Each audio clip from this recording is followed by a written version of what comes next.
In the end of composition studies, David Smith argued that a more robust conception of writing transfer, broadly defined as the reuse of writing-related skills and knowledge from one context to another, is essential for understanding literate development and how it might best be understood and taught. In the 8 years since the publication of Smith's book, scholarship in writing studies has considered various sites of transfer, including the individual, the context, and the task, examined various genre knowledge that students carry across activities, detailed learners' perceptions of the relationship between these contexts, detailed learners' perceptions, and critique the terms used to think and talk about transfer. More recent scholarship has even explored the role of dispositions, and I'm thinking about the work of Dana Driscoll and Jennifer Wells and Elizabeth Wardle. So we've certainly come a long way. 8 years ago, Smith asserted that beyond the basic knowledge that transfer even occurs, there may be little more to say about it.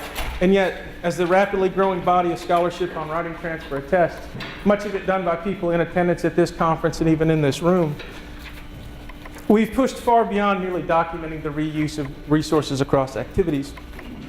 As writing studies considers additional issues that need to be addressed, our sense as a panel is that we can benefit from increased analytic attention to the role of identity in the transfer of writing-related knowledge. Issues of identity have long informed our understanding of thinking about writing in general.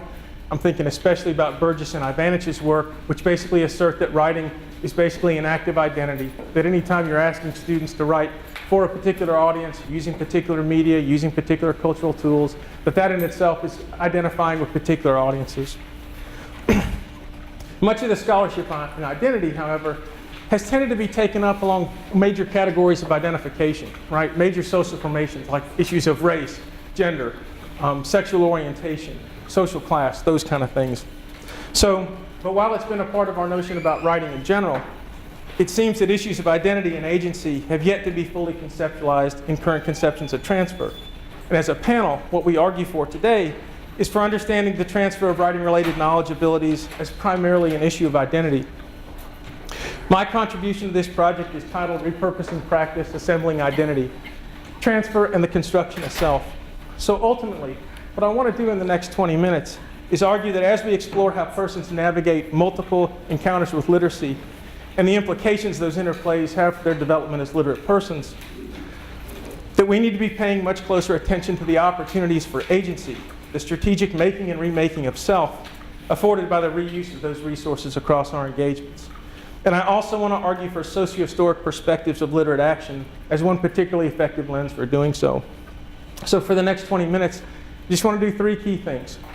I want to talk a little bit about socio-historic theory and its particular attention to issues of identity. I want to use that perspective to examine data from a series of case studies. I have a couple of vignettes of some learners that I want to take a look at. And then I want to close by discussing what these experiences, I think, are telling us about research on writing transfer as it moves forward. So first, a little bit about socio-historic theory. Consider, for example, the number of socio-historic theorists who intimately connect identity with issues of repurposing of genres, of resources, of practices, of discourses, of anything. All right, so consider, for example, how the construction of self is central to King Beach's notion of consequential transition. The propagation of knowledge across social organizations. For Beach, this refashioning, this reuse of knowledge across social space and time often results in a change of identity, a change of self, a change of social person. The propagation of knowledge, Beach writes, is linked with identity in ways that are consequential to the individual becoming someone or something new, and in ways that contribute to sociogenesis, the creation and metamorphosis of social activity and ultimately society.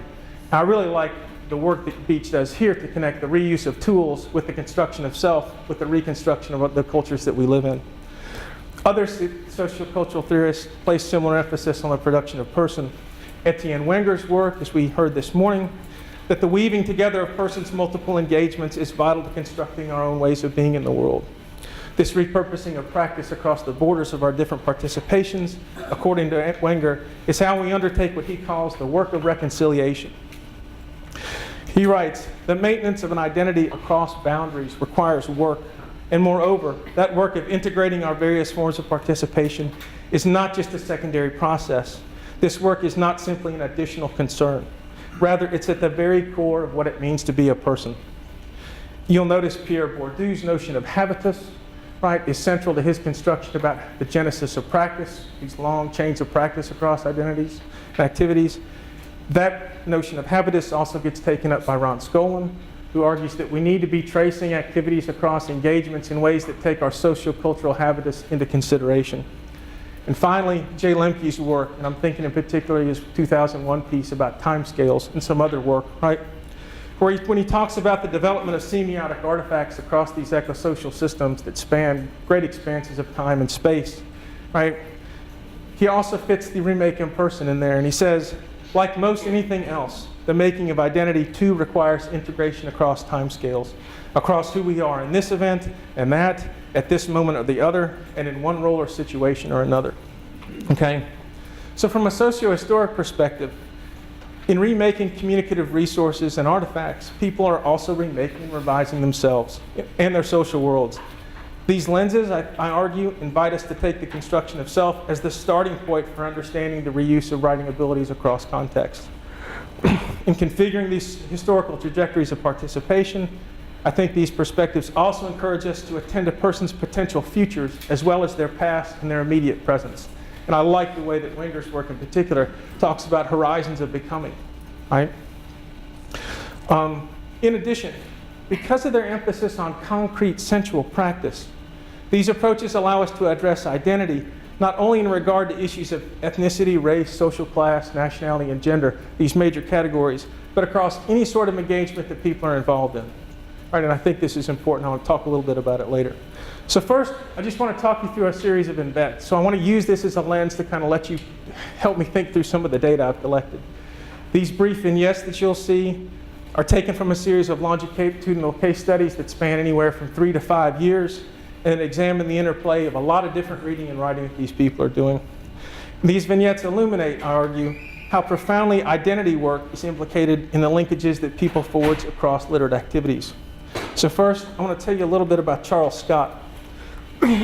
Charles Scott is an African-American undergraduate at the University of Illinois at Urbana-Champaign, which is a large, overwhelmingly white university in the Midwest. A basic writer by the university's definition, Charles struggled frequently in a number of courses to meet the literate demands of the undergraduate curriculum. And in a couple of previous publications, I've detailed Charles's own struggles in first-year composition, in an introductory speech comm course, and in a course in kinesiology that he took during his second semester. One way that Charles addressed these challenges was by drawing upon some literate resources that he had developed from his prior experiences. In particular, he drew from his prior engagements with extracurricular journalism, with some of the poetry that he had read and then published, and also a stand-up comedy routine that he'd created and performed through his first couple years at the university. Initially, my analytic attention to Charles's case was directed toward just the experiences that Charles was drawing from and how he repurposed and remediated practices and discourses from his extracurricular life into these schooling tasks. Looking back on those analyses that are now about a decade old, I'm struck by my lack of attention to issues of identity at play in Charles's repurposings, to the role that the reuse of these experiences played in Charles' efforts to write himself as an African American into the university in ways that could speak to his own interests. So, just for example, Charles's engagements with extracurricular journalism are particularly raced in key ways, I think, that speak to the identity work that he's doing. So, for example, here is Charles telling me something about his first experience with writing that gave him some confidence as a writer. This is an essay that he wrote in a 10th grade contest out of school, sponsored by an African-American sorority that was then published in the Chicago Defender. It's an African-American newspaper publication in the Chicago area, right? So I think the racial dimensions here speak volumes for Charles, right? That his confidence as a writer, and here's Charles kind of talking a little bit about what this meant for him.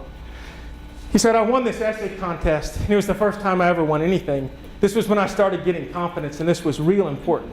They had this essay contest for high school and elementary school students, and I won first place, and I won a $200 gift certificate, and they had a banquet where I came and read my essay, and then the Chicago Weekly Defender published it. And it really gave me a lot of confidence in writing and speaking. It really took off after that. That was real important. That was one of the most, probably the most important aspect of my life as a writer. right? And I think it speaks volumes, right, that it's particularly raced in ways that let him, that speak to his interests, his communities and things. Later, when Charles, a couple years later, Charles went to work for New Expression, which is a part of a program in the Chicago area to get minority students engaged in journalism as a whole. And it's here that he would start to write and publish his poetry, much of which is involved in what it means to be an African American growing up in Chicago's South Side. And it's also where he would get his start doing stand-up comedy. And a lot of his bits engage in issues that are essentially racialized, right? So I think, ultimately, when Skolin thinks about this, he says that as social action is based in habitus, and habitus is the aggregation of our history, any action which is taken reproduces and claims and imputes and contests and recontextualizes the identities of prior social actions, as well as negotiates new positions among these participants. Basically, I think what Skolin is giving us is a language to talk about that Charles is not merely drawing upon these experiences simply to accomplish tasks in first-year writing, simply to do speech columns, simply to do kinesiology, but that he is claiming the racial identity that he asserts for himself. I think it's an especially thing at a predominantly white university, right? He is working to create and maintain a racial identity. Another vignette. Let me introduce you to Lindsay Rachel. She's a graduate student in a creative writing class. It's basically part of her MED program to teach middle school. The class is designed to give people an experience teaching creative writing. It's something that Lindsay had never really done a lot of before. She'd done a lot of academic writing, she'd done a lot of other things, but not creative writing. What she's really struggling with in this class is this major project. I'm just going to show you some drafts of it real quick. Basically what she's trying to do is do some writing and incorporate it with some images to create what she calls this lyric essay, these vignettes of disparate parts of her life that are very important to her. Her pregnancy, the death of her grandfather, and a number of other things. This is a project she worked on for the entire semester. And you can see this is how it kind of evolves. Right, so in one draft, she's kind of adding these images, connecting it to pieces of text. The next time she tears it apart, right, and redoes things, right? So here's the final version. This is what it looks like. In order to accomplish this, the key practice that Lindsay draws upon is an experience she had as an art design major some 6 years before this, where she was taking a two-dimensional drawing class that basically asked her to create these visual designs using X-Acto knives and scissors and pieces of tape and everything. The practice she used here, tearing paper apart, reassembling things, is basically the same practice that she used to do art as an art and design major, right? Sometimes coupling these things up, taking them up on walls and windows around her apartment, right? So as an invention practice, this is what she's borrowing from to do creative writing, right? What's interesting is that she started her academic career as an art and design major, thinking she was going to be an artist or maybe have a career as a graphic design artist. And then later kind of started to change majors and eventually wound up in education, teaching middle school. Right? So Wenger, when he thinks about issues of identity, he says, we are always simultaneously dealing with specific situations, participating in the histories of certain practices, and involved in becoming certain persons. As trajectories, our identities incorporate the past and the future in the very process of negotiating the present. And what I want to argue here is that by incorporating this practice that she developed as an artist, this allows her to create herself as a creative writer that never really forgets that she can be an artist as well. It's also interesting that this discussion of being an artist also forms the content of part of her draft. One of these vignettes, you can't see this very well, this actually reproduces this discussion she had in third grade with her art teacher about perspective and how to see it. And it kind of links into some of the other pictures. And here's actually a drawing she did about how she learned how to look. Right, so her experience as an artist don't just show up in the practices she used, they actually show up in the very content of the essay. And so it just prompts me to ask, at what point has Lindsay ceased to be an art and design major, ceased to be an artist, and is now creating herself as a creative writer? Or to say this a different way, she creates herself as a creative writer that can still be an artist at the same time, the same kind of learning process. I'm going to quickly go to my last one.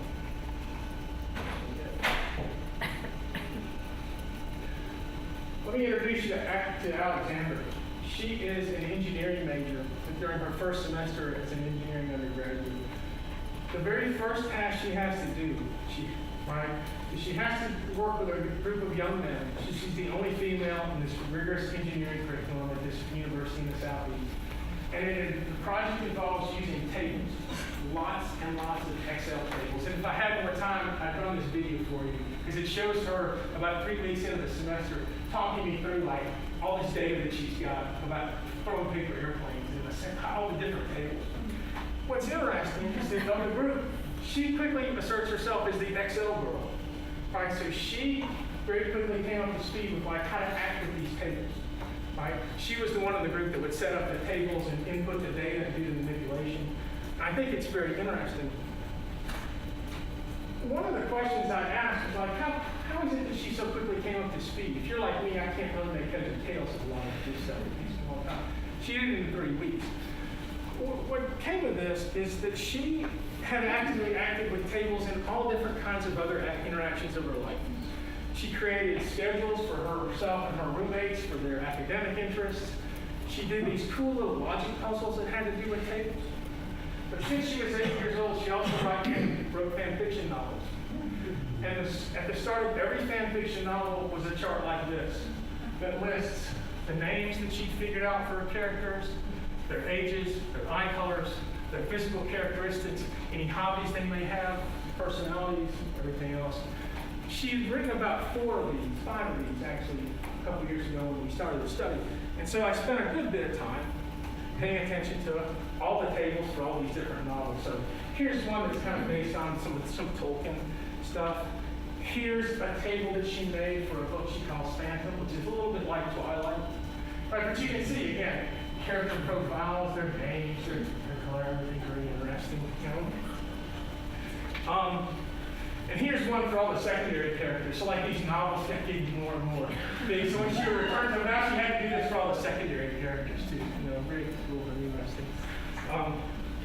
So what I think is interesting here is that here's Alexandra, right? She's a woman in a group of other men in a very masculinized engineering program at this university. One of the key things she draws upon to do this textual work is from the realm of fan fiction, which people like Henry Jenkins and Rebecca Black have kind of talked about the feminized world of this, kind of making and remaking of movies and text and these other things. And I think, again, it just speaks interestingly to this identity work that she's doing, that she's not just learning how to use tables and getting this engineering project done, right? That essentially she is trying to figure out a way to like write herself as a woman into this world. But I also want to pay attention to some other things as well. That it's not just about issues of gender, right? Primarily because she's also doing some other things. She's trying to write herself as a humanities, somebody who's interested in the humanities, into this engineering world as well. The long-term effects of this, I'm still struck by. In the second year of her engineering program, Alexandra had to apply to a very, very, very competitive summer internship program. I think it's at the Virginia Tech. Part of the application process was she had to represent herself to the selection committee using only one PowerPoint slide. So you only have one slide, and I think it's very, very telling the things that she includes on this slide. Right, so notice, right, that in representing herself for an engineering internship, she notes that she likes hitting, kickboxing, and Minecraft, this interesting video game which has a lot to do with working with tables, if any of you play Minecraft. Right? She writes creative fiction. And then I also think it's cool that she answers to these people, the strong female characters in the Hunger Games and the Harry Potter series. Right, so again, part of the argument that I'm making here is that like this is a long-term endeavor of creating herself as an engineer who can still have all these other aspects of her participations there. How she sees herself as an engineer in the future is a lot dependent on whether she can incorporate all these different other aspects of her participations. And I think it's cool how textual practice plays a role in all these things. Right? So my time is running short. So I just want to close by saying a couple things. Cool. These 3 vignettes, I think, of Charles, of Alexandra, of Lindsay Rachel's, they capture the different kinds of resources that persons repurpose across literary engagement. Practices, discourses, artifacts, genres, acting with tables, what have you, right? And the transformations they undergo or they are turned to these different purposes. But these experiences are also throw into high relief that these repurposings are intimately tied to the strategic remaking and remaking of selves.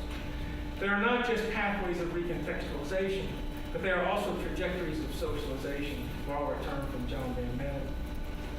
Charles, Lindsay, and Alexander's experiences illustrate that these repurposings are not just about accomplishing literary tasks and about what gets transferred to where and why, but it's essentially a part of the broader project of constructing a self.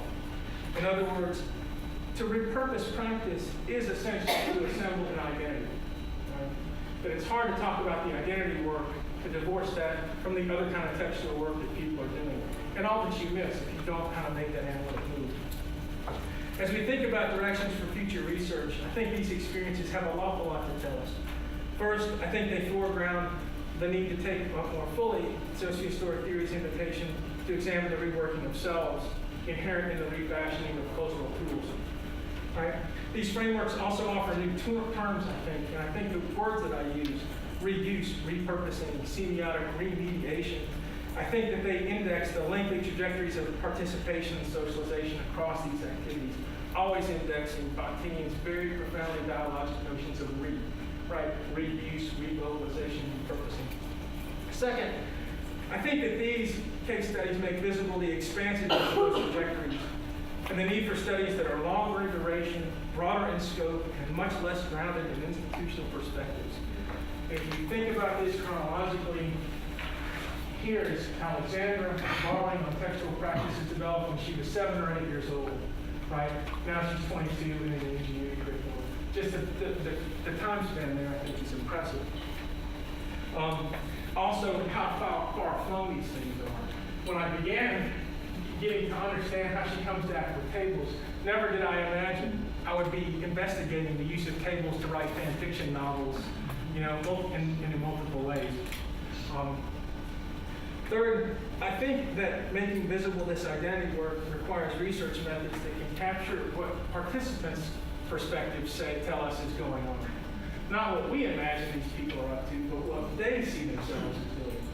The resources that they think are important, right? Not to have to already make a decision and say, I automatically will not attend to that because I don't think it's relevant here, but to let them do the analytical work for us of pointing us toward these key things. So, let me close by saying that as we further our inquiry about the ways that persons navigate multiple literate engagements, not only for schools, but for life in families and communities, in workplaces, online and off, that I hope we'll keep in mind the identity-making dimension of these repurposings. To limit our focus toward what is being transferred where and how we might facilitate, I think, is to overlook in some ways the identity-making that persons are engaged in. And ultimately, I think that this transfer, this repurposing of resources, is not really about accomplishing the task.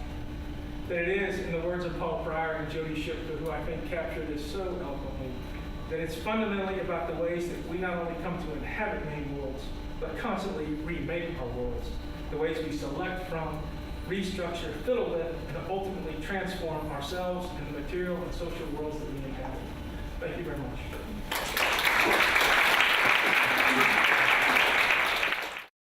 The title of my talk is Embodied Social Identities and Their Mediatory Potential for Transfer. In thinking about how to approach the presentation, feeling as a vulnerable grad student invited by 2 professors, I thought that in some ways, a way that captures sort of the ethos of my working process was to present it sort of inductively, sort of how I came to at least this momentary position where I think that social identities have mediatory potential for transfer, how I sort of came to be. So I'm going to sort of present my working sort of inductively how I came to this at least momentary positionality. So let me present a little bit about sort of my history first. And I'm a grad student at the University of Washington, and I had the opportunity of working with Anis Bawarshi in a cross-institutional study between the University of Washington and University of Tennessee at the moment that was looking at how prior genres mediated students' access into the freshman composition, how they influenced and how those genres carried over to other fields. At the time, you know, I was very fortunate in learning various aspects of the nuts and bolts of sort of doing some research, from coding to doing in vivo coding, as it turned out to be a very important methodology, because we tried to honor as much as possible the language of the participants. And that ended up being a really key method, because it gave us access to what ended up being what we call not language. It ended up being really significant. Nonetheless, as I was doing the research itself, I often wanted to have access to the teachers. I wanted to have access to the classroom. And so I was always concerned about not having access to the context that generated this writing. And so in thinking about my own study, one of the things that I knew is that I wanted to be inside of the classroom as much as I could. And this could only be manageable if I limited the study. And ultimately, I limited it more, and I did a one case study of one participant.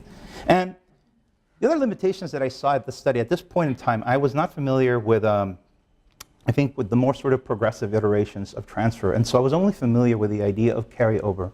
And I was always really concerned by the way the phenomenon was described in ways that to me seemed too limiting. The phenomenon was too discrete for my liking. And I thought that there was a messiness. And so I prefer the term transition. I still had not read anything on transitions, but it just seemed to capture messiness much more. So as I was sort of thinking of what I was trying to get at, there was a few scholars that were making calls that were appealing to me. Pare and Diaz made a call for studying moments of discursive transitions. And this discursive transition was much more appealing to me than transfer. A second one was David Russell's exhortation to place activity theory in dialogue with Socio and Phenomenology. Specifically, he located a place around social motive and intentionality that he found was potentially productive.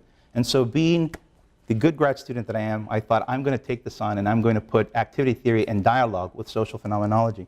And so I located a concept that I thought, in part, I was attempting to capture a definition for what I was trying to look at. And I call these into moments. These, at that time, I didn't have the language of critical transitions. So I was trying to develop my own sort of language, and I call this an into moment. And I defined it as the liminal moments in locations where students struggle to accommodate past textual experiences to new unfamiliar academic settings. And the idea here is that the spatial moment is not concrete, that there is a lot of porosity to it, and that part of the complication, as I was sort of imagining, is how do people negotiate this porosity? And so I hypothesized that these into moments were significant. And here was my hypothesis. I go, these into moments have much to teach us about how students' initial efforts to locate a place for themselves within their disciplines. Notice the initial, that's an important thing, because at this point, I was really concerned with the arrestment of phenomenon, the contact of phenomena. And throughout my research questions, you're going to see this language. I'm really concerned with the initial arrestment of these things. I've moved on since that point, but at this point in my thinking, I was really concerned with this thing. And specifically, I thought that how students frame these into moments was significant. I thought that how students are oriented to them are very significant. How students inhabit them are very significant. How students understand themselves in relationship to them are very significant. Not disclosed here, but I think underlying a lot of my concerns is I was thinking of students of color. Partly, I was sort of thinking, how do students like my student participant, Ruby, make sense of spaces when they find themselves as the ethnic minority? How do they understand their capacities, their dignities as people, as they're inhabiting these liminal spaces? And specifically because the dropout rate is so significant, I thought that these into moments are really significant for either encouraging or discouraging people. So this I could articulate now as I sort of step back, but underlying, I think, a lot of these concerns was a concern for students like Ruby. So the research questions, again, I think you'll see that moment of immediacy, that language, and I go, how do students, participants, make sense of their discipline's ways of knowing at the moment of contact? What discursive resources and experiences do student participants draw on as they begin to encounter the literacy demands of their discipline? How do student participants negotiate potential tensions between writing practices available in the discipline and those they bring to the discipline?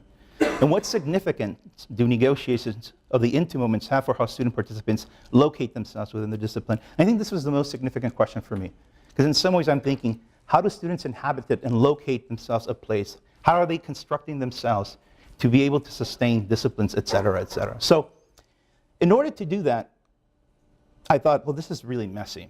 And so I really need to contain this. Initially, I wanted to do a study that had 3 students, and that was reduced to 1 for various reasons. One, for one participant, no teacher responded to my request. I mean, zero. Not even a polite email that says, no, you can't come in. Zero. For the other one, the student participant was already involved in her major. And so for me, this moment of the into moment was very important. And so only one of the participants ended up being an ideal candidate, and this was Ruby. Ruby, I have met Ruby in teaching my course, English 104 and 105, which is a course designed for students of first-generation students entering the university. And so I already had a history with her. I already knew a lot about her commitments towards her community, her desire to be a social worker. And so in so many ways, I wanted to assess someone who has a commitment to her major, not simply want to get a degree. And in this, she was an ideal candidate for this. So let me describe briefly the methods.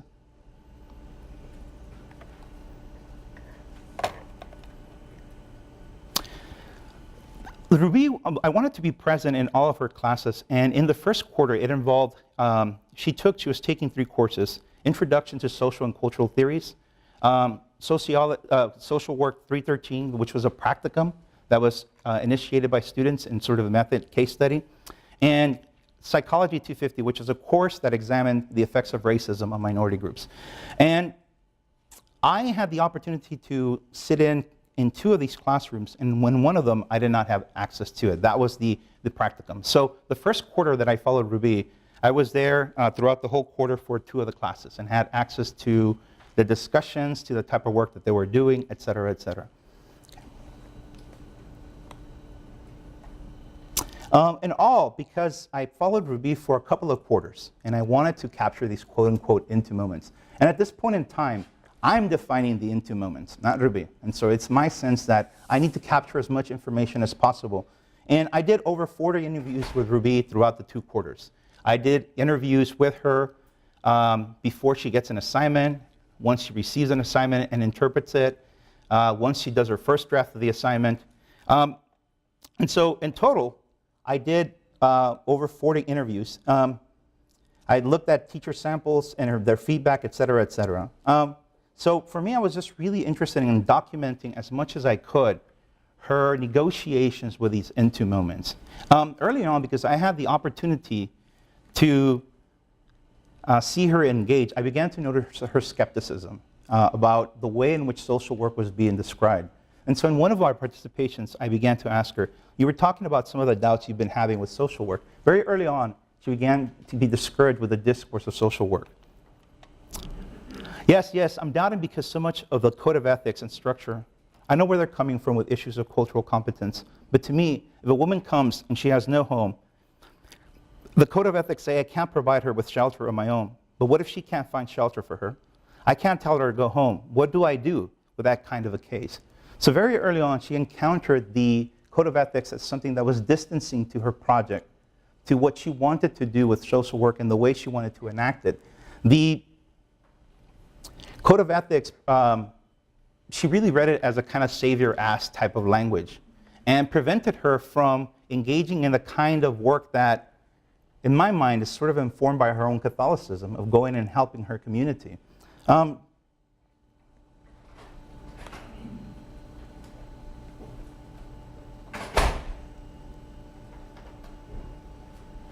This was not the first conflict that she encountered. These conflicts, as for me, they related in some ways to her identity, continue to be present. One of them that she encountered that I began to notice is sort of, as I sat in class and had the opportunity to see her, at that time I was also sort of considering the way in which the practice of language sort of initiates and helps students become initiated to a practice. And she simply was not using the language in the theory class. For some reason, she sat quietly. The only time she had discussions was around the issues of race, and even then she withheld back. And so in one of my interviews, I began to inquire, why aren't you using that language? And for her, I asked her the question, and then Ruby asked, I don't know. I just choose to be quiet. It seems like bullshit language to me. And when I asked this question, I asked it in just as a kind of question, and I never knew that it was going to sort of come back to me. And by that I mean this was a significant question. I brought this question to her presence, to her mind, and it was something that she ended up carrying with her.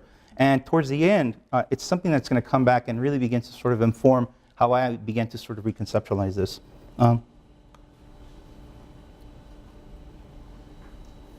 One of the first real problems, one of the problems that she really had was towards the end of the first quarter in her theory class. She had to do a reflective essay where she had to narrate herself through the language of the theories that we're being involved with. And specifically, she had to select a couple of sort of quote-unquote more conservative theories and more progressive theories, and she was really having a crisis.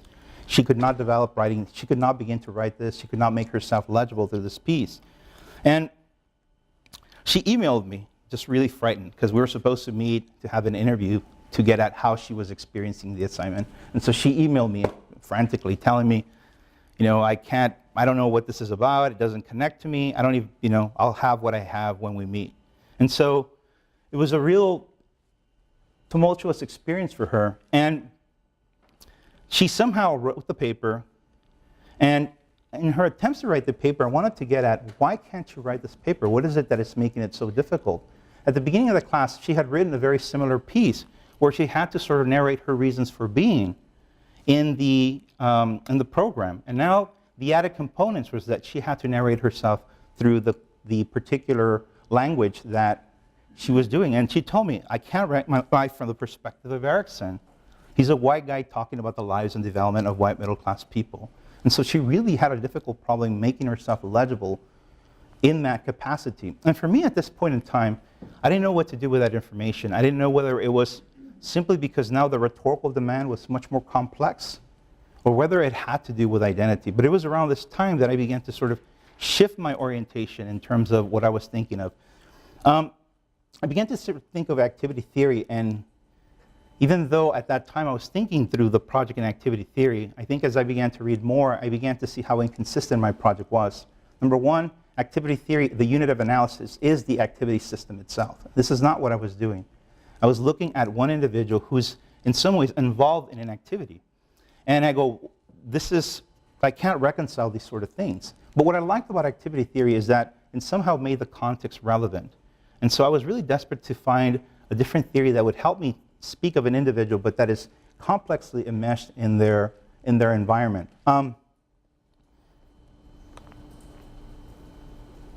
At this point in time, I began to turn to a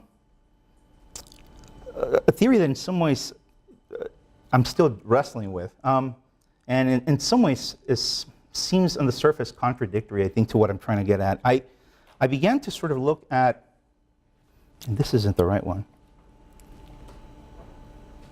Okay. I began to look at theories of embodiment by Merleau-Ponty. And in part, I think what turned me to activity theory is that I was concerned with what I was reading in, I think, even in the tradition of genre. A lot of it had to do with discursive dexterity and people's ability to manipulate text. And as I was looking at Roozen, there was something else going on.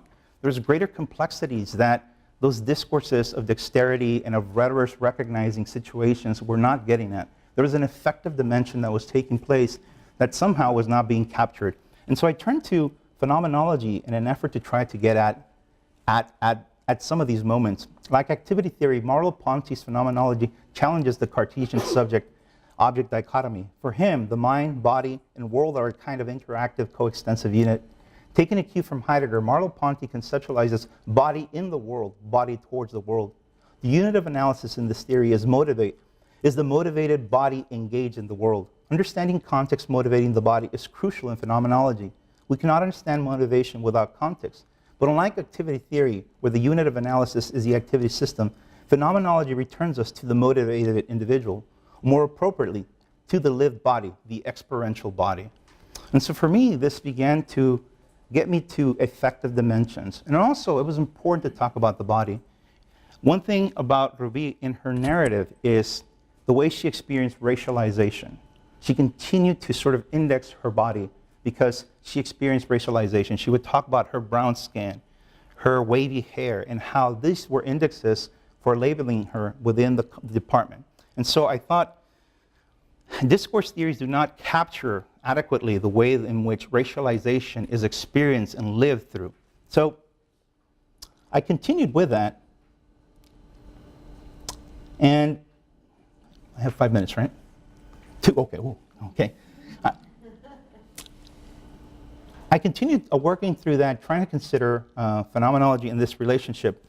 And where my sense that I was going on a path that was productive began to take shape in the second quarter. She was really distraught by the second quarter, or the first quarter. This was a culminating thing, and she felt, this is not going to work for me. The language available in this field is alienating me. In the second quarter, she took a practicum, and the professor introduced social work in very different language. And he started the class by saying, let me share with you my vision of social work. Social work is about being present to the client.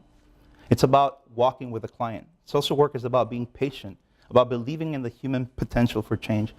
As I was listening to the class of this, I think, God, this sounds so much like Catholic theology. I really did. I thought about this, and I Googled the man. I Googled the professor, and sure enough, he was a former priest. And as a phenomenologist, I wanted to sort of say, Ruby, how are you experiencing this language? And I asked her, I had an interview with her, and she told me, I was weeping as I was listening to this language. It was so beautiful and moving. This is the kind of social work that I want to do. And so, in phenomenological terms then, part of what I'm trying to get, and this is what I'm trying to theorize, and I'm trying to get down to the end of this, I think I'm trying to basically theorize how the body is involved in these processes.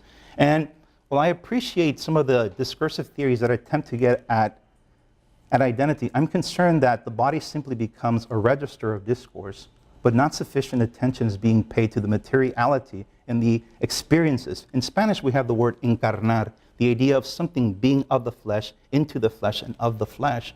And in some ways, this is absent in our discursive theories. And, well, I think part of what I wanted to get at, I think what I was hoping to convey was this idea that if we're going to one for sort of methodological considerations. I think as we're beginning to see this turn in how, in writing studies, we're conceptualizing transfer, and we're looking at how individuals and agents are involved in this messy process, we need methodologies that allow us to be present in this messy process. So this is just sort of a methodological consideration that I want to end with. A strict textual analysis of Ruby's reflective narrative does not reveal the intense emotional, ideological, and identity conflicts experienced by her as she produced the piece. The text itself reveals a novice engaging with disciplinary language not yet her own. We see, for example, citations of academic work not adequately contextualized or elaborated. We see theoretical concepts defined, yet not sufficiently unpacked. But without being present when she encountered the assignment or when she attempted to write in response to it, as a researcher, I would not have been aware of the tremendous emotional and identity challenges the assignment posed for her. I would have been blind to her emotional arrestment of the assignment as something that in very real ways threatened visions of self she values.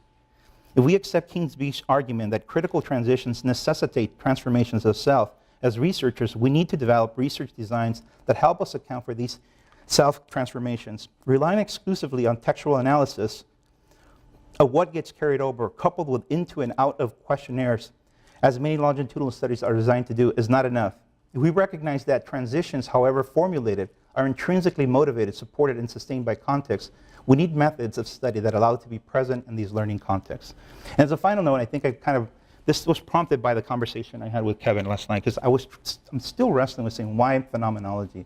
Because in some ways, the litmus is discourse, and I'm still trying to answer the so what, why phenomenology? And this is just a tentative answer for the moment. I go, by invoking a phenomenological framework that posits a lived body, and thereby lived experience as a locus of meaning, I'm attempting to account not only for discursive and cognitive encounters, but more significantly, account for situational drama experienced by Ruby in her efforts to inhabit a new knowledge domain that at times has welcomed, but more often than not, has threatened visions of self that she values. And so for me, this idea of situational drama, I think is very important, that we cannot quite get at it with exclusive discourse theories. Okay, thank you.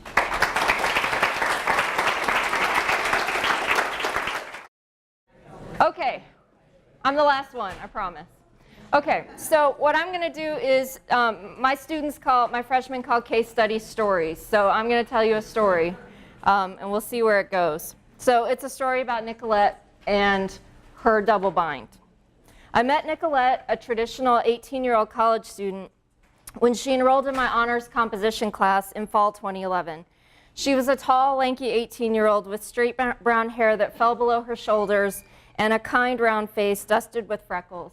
She was a conscientious student, never missing class, and never skipping a reading assignment. In that class, she wrote a paper for me called College Students and the Struggles of Repurposing, in which she cited Kevin Roozen and Lucille McCarthy in her opening literature review. In it, she asked whether students at different stages of their college careers repurpose differently or more effectively, and her conclusion will surprise no one in this room. Repurposing, she said, is persistently difficult each time one encounters a new discourse community. However, as time is spent in a discourse community, the writing required within it becomes easier. Given her interest in this topic, I was delighted when Nicolette volunteered to be a participant in my study the following spring. In a previous transfer study, I found that I had predetermined far too much: what the original site of learning would be, where I would be looking for signs of transfer, and so on. In this study, I wanted to be more open, so I asked Nicolette to be a co-researcher with me. She would determine when she encountered a rhetorical struggle, and when she did, she would text me. She's texting me in the middle of the night, which is interesting, and then we would meet. My husband keeps saying, "Why are you getting texts in the middle of the night on Saturday?" It's my research project. So she would start, once she would text me and tell me what was challenging, then she would start collecting artifacts from that and put them on Evernote. And then we would meet and conduct text-based interviews around her own self-identified moments of challenge, determining why the task was challenging and what prior knowledge and experiences she was bringing to bear. As the study progressed, Nicolette began using think aloud protocols when she drafted what she considered challenging texts, and then she would share and analyze the transcripts with me. And I just want to say that she believed that she needed to do some think aloud protocol. It was not my idea. With Nicolette, I've learned a lot of what I hope to learn: what makes writing challenging, what constrains and affords transfer during moments of rhetorical challenge, and how a savvy student approaches, analyzes, and writes new genres. What I did not expect was the way that Nicolette's experiences highlighted issues of identity and disposition in moments of knowledge transfer and rhetorical challenge. But I should not have been very surprised. As Kevin has already outlined, our field is full of studies about the ways that literacy and identity are inextricably linked. King Beach, in his seminal chapter on consequential transitions, points to the ways that generalization and knowledge propagation weave together changing individuals and social organizations in such a way that the person experiences becoming someone or something new. And Etienne Wenger, as you already heard, reminds us that learning is first and foremost the ability to negotiate new meanings, and that such learning transforms our identities. So today, I'll analyze one of Nicolette's consequential transitions, her experience in an honors interdisciplinary seminar in art and culture, which she took during her sophomore year. So Beach uses the term transition to describe the ways that knowledge is generalized or propagated across space and time. A transition is consequential, he says, when it is consciously reflected on, struggled with, and shifts the individual's sense of self or social position. Thus, consequential transitions link identity with knowledge propagation. Drawing on prior knowledge during consequential transitions requires creativity and reflective action in order to respond to what Beach calls the discontinuities and contradictions that are at play. When consequential transitions occur, there is an identity shift, which can be experienced by both individuals and institutions. Consequential transitions entail changes in the relationship of the individual and the social activity in which she is engaged. Such transitions, I think, present some of the greatest challenges of higher education and continue to present challenges to transfer researchers from all fields. Nicolette's experiences help demonstrate some of the challenges that we face in trying to understand consequential transitions, and in turn, trying to design what Wenger calls social infrastructures that foster learning. In a recent Composition Forum article, I explored the relevance of what Wardle calls habitus to a person's ability to engage effectively in consequential transitions. Bourdieu describes habitus as a set of dispositions which incline agents to act and react in certain ways. Habitus provides individuals with the sense of how to act and respond in the course of their daily lives. It orients them, their actions and inclinations, without strictly determining them. It gives them a feel for the game, a sense of what is appropriate and what is not. Nicolette's dispositions and her cultural training and values interacted in this honors seminar in complex ways. Nicolette is from Lakeland. Anyone ever been there? Yeah. A very conservative town in Central Florida. She's lived in Florida her entire life and also attended public schools in Florida her entire life. As an oldest child and only daughter, she has some dispositions that I think are almost stereotypically associated with that role. A desire to do well, a need to set a good example for her younger brothers, and a deep unwillingness to accept failure. Her first memory of reading, she told me, was her impatience with the time that it took her to master. She said, "I was really young, but I thought I should be able to do it immediately." Within the first 10 minutes of our first interview, she made her parents' expectations of her very plain. I was expected to do well, good grades, be polite, be a good kid. That is rooted in me very deeply, and that is why I always expect myself to do well. Neither of her parents attended college. Her father earned a GED, and she told me that most of her dad's side of the family, including all of her cousins, did not graduate from high school. Her mother attended vocational school for a while. Nicolette said that she believed that one reason that her mother pushed her so hard was that she herself had not been pushed. So Nicolette enrolled in AP classes, and her parents supported her desire to go to college. However, since neither of them had attended college, she looked to her high school's college and career office and her AP literature teacher for help. When I asked her how she came to be an honors student at UCF, she replied, "My parents' expectations. I was expected to do well, get A's, and my parents just really encouraged it. There was no other option. I couldn't even think about, getting a C. No, that is not even a possibility."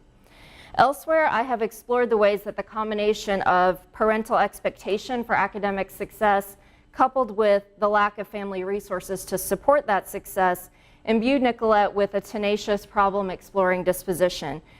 She methodically and strategically looks for and finds multiple resources when she encounters rhetorical challenges. During her first year of college, she made very conscious efforts to connect her college activities with her home activities. She included her mother in particular in her literate experiences, asking her mother for feedback on assignments when she thought her mother could relate to them. But during the fall of her sophomore year, that began to change. Nicolette enrolled in what she described to me as an honors interdisciplinary seminar on high culture, low culture, good taste, and bad taste. This class, I'm sure that's not the official title. This class was co-taught by a philosophy professor and a literature professor, both of whom had won multiple teaching awards. In writing for honors seminar, Nicolette encountered a whole host of unsurprising challenges. The conventions of writing for the humanities were somewhat new to her. The co-teachers took turns grading the papers. They each graded every other paper, so she wasn't really sure what to expect from paper to paper. The class readings were in different genres, so every time she was reading a different genre, and so she said she wasn't really sure what conventions she was supposed to use because the readings were so different. These were the sorts of challenges, however, that she had already been demonstrating that she could overcome with the problem-solving behaviors that she'd been honing throughout her school life. Her greatest challenges went far beyond these usual suspects. In honors seminar, Nicolette experienced what King Beach calls a collateral transition, wherein her experiences within her family and her community activity systems impacted and constrained her classroom activity system. In this seminar, she wrote papers on a work of art called The Black Mona Lisa, on a drag queen named Vaginal Davis. When she introduced that to me in an interview, that was interesting. She said, "If you've already looked at the paper, you'll know what I'm about to say." And then on pornography and Lolita. So she received a C- on the first paper that she wrote, a grade that she found entirely unacceptable. "I was overwhelmed," she told me afterward. "I wanted to walk out and cry. This is not me." She was able to rewrite that first paper and receive a B, but the work of the seminar continued to challenge her in ways that began to reveal the role of identity and culture in her consequential transition. To use her own words, the work of this class remained persistently difficult for her. To be clear, Nicolette really loved this class. She described it as fun and complimented the teachers, but her experiences and identities as a high-achieving oldest daughter, a conscientious student, a first-generation college student from a working-class family, the product of a conservative family and community, and a pre-nursing science student, resulted in a complexly laminated set of difficulties that might best be understood as placing her in what Engstrom calls a double bind. The unit's first paper was on what she described to me as art and avant-garde versus kitsch, which she said were terms she had never heard before. She thought other students were better prepared. She said, I felt like that was kind of a disadvantage too, because most of the kids in that class already knew what they were talking about a little bit, and I had no idea. She explained that art was not something she had any prior experience with. I don't think art has ever come up in a conversation in my family at all. So I guess that would be another reason that it's very new to me, because it's just not in my background at all. While she had never been to an art museum before, the other students, she explained, worked at art museums and were humanities majors. They've already been kind of exposed to all of these things, but I've never even taken an art class. The second paper was equally unfamiliar to her. She wrote about the drag queen Vaginal Davis and discussed the issues of race, gender, class, and sexuality in that paper. All of this, she said, was pretty much new to this class. Her only prior experience thinking about these differences came from leaving home and coming to college. She said, there's a lot of people here that aren't exactly like what society would deem normal. Nicolette's difficulties were then partially about content knowledge and partially about her upbringing and attitudes. She certainly knew what the words gender, race, and class meant, but she had never experienced them as matters to be explored or theorized. She was only beginning to consciously consider the idea of difference as she encountered people in college who were clearly unlike what she had grown up understanding as, quote, normal. Perhaps even more significantly, the topics that were being taken up in class were ones that she felt she could not share with her family. And this is a quote I think is worth reading. I think a lot of the things from college are just things that would set me apart from my family. My family has very conservative views, and even though I've never been a very conservative person, I think college has made me more liberal than before. Just in like social aspects, I guess, there's things I don't want to talk to my family about because I feel like it would just start an argument. There wouldn't be any productivity from it. It's things you would avoid in my house, like politics, religion, social norms, I guess. They wouldn't be things I would talk to them about. Regarding the drag queen essay in particular, she noted that sharing it with her family had never crossed her mind. They're going to be like, you're paying tuition for what? When Nicolette sat down to write her first paper in honor seminar, I think it's pretty clear that she found herself in Engstrom's double bind. In a double bind situation, he says, the individual involved in an intense relationship receives two messages or commands which deny each other, and the individual is unable to comment on the messages, i.e., he cannot make a metacommunicative statement. On the one hand, Nicolette is hearing messages about her role as a good student, a good kid, who must succeed at the school task she is given, because the C is not even an option. On the other hand, the school tasks she is expected to master in honor seminar are ones that her family would neither understand nor approve of. Moreover, the assignments require her to critique her own class and culture. Nicolette's attempted resolution to what Engstrom calls a dilemma situation are evident in the papers themselves.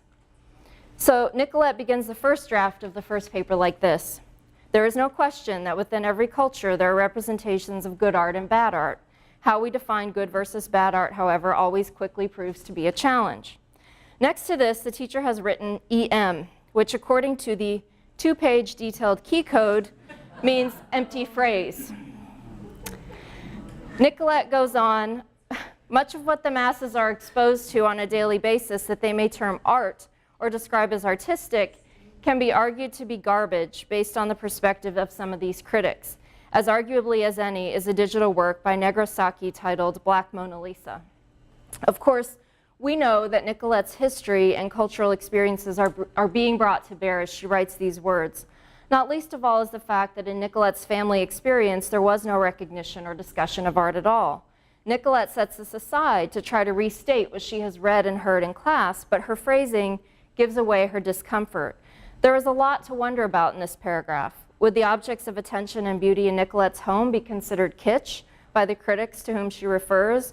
Would they argue that this meant her family was misrecognizing such artifacts as art, even if they didn't call them art, when they are instead what she calls garbage? In an attempt to resolve her double bind, Nicolette is silent about these questions. Nicolette continues, Clement Greenberg, in his essay, makes the argument that avant-garde art is respectable, meaningful, and indicative of enjoyment within the higher socioeconomic classes, while kitsch is something enjoyed superficially by the masses. Nicolette goes on to try to explain why the Black Mona Lisa would not be considered art, but she struggles trying to apply Greenberg's distinctions. Kitsch is watered down, mechanical, formulaic, synthetic, a debased copy, he tells us. She seems unable to comment on his assertions. After all, she is a member of the group she's calling the masses, whom Greenberg, according to her own analysis, accuses of only superficially enjoying formulaic and debased copies. Rather than comment, she attempts to avoid her double bind by asking a series of questions. What is more mechanical than? What is more synthetic than? The teacher writes in circles RQ next to this segment, instructing her to avoid excessive rhetorical questions in your writing.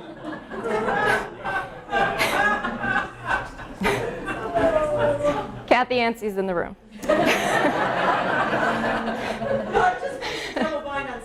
Yeah. Here we can see, I think, Nicolette caught between two competing messages which deny each other, and finding that she cannot make a metacommunicative statement, so she asks questions instead. The teacher hones in on the phrase genuine culture, asking Nicolette what she means by this, which I think is, of course, the seminal question. Considerations of culture and art are entirely new to Nicolette, and she is struggling to speak about them. What is culture? What is art? And what statements can she make about them, given her own positionality? Nicolette could resolve her double bind, I think, by commenting on the course material from her own positionality, speaking to her own experiences growing up as a member of the, quote, masses, interacting with what the author she is citing might consider kitsch. But she doesn't comment. Her own experiences remain absent. Nicolette's silence is even louder when she goes on to tackle Bourdieu's view of art. He says that a work of art has meaning and interest only for someone who possesses the cultural competence, the code. She might be able to grapple with Bourdieu's theories by directly considering her own upbringing, which did not give her access to this code, did not even introduce her to the idea of art at all. But she avoids her own experience, concluding that the Black Mona Lisa is not art because its fans seem to love it without much deep thought. In response, the teacher corrects her BQ, CP, WO, and RO, and suggests that she rephrase for greater clarity and efficiency of prose. So, what is happening in Nicolette's consequential transition? I think we see in it much of what transfer research has taught us to look for. Difficulties with new material and with writing about that new material using new conventions, for example. But we also see something that transfer research has not been as focused on, the nature of this consequential transition, which has placed Nicolette in a double bind, wherein she is receiving competing messages from her home and schooling activity systems. Her attempts to resolve these competing messages engage her in what Etienne Wenger calls the work of reconciliation, constructing an identity that can include different meanings and forms of participation into one nexus. Her attempts at reconciliation, at resolving her double bind, are colored by her dispositions to be, among other things, a good student, a good kid who always succeeds at doing what her teachers ask of her. She forges ahead in tackling material that critiques her home culture and values, responding diligently to her teacher's comments, and attempting to bracket her home identity and experiences. This work pulls her away, but does not completely disconnect her from what David Russell calls activity systems of family, neighborhood, and friends. While she acknowledges to me in our interviews this divide between home and school, she tries to remain silent about it in her writing. Her very silence and her awkward writing leak clues about her struggle, to use Donald Rubin's phrase. She uses language that is not her own to come to conclusions that she can only write as questions. Wenger warns us that the work of reconciliation can easily remain invisible, and indeed it does. Nicolette's leaked clues are glossed by her teachers and ignored by her. She repeatedly insists that the only things wrong here are grammar and punctuation, problems easily corrected with just a little more revision. Yet the clues are there, nevertheless, present on every page, testifying to the difficult double bind presented by her consequential transition. This transition, as Wenger reminds us, is not a one-time experience. He says the process of reconciliation is never done once and for all. Proceeding with life entails finding ways to make our various forms of membership coexist. Wenger reminds us that this process is not secondary. It is at the core of what it means to be a person. Thank you.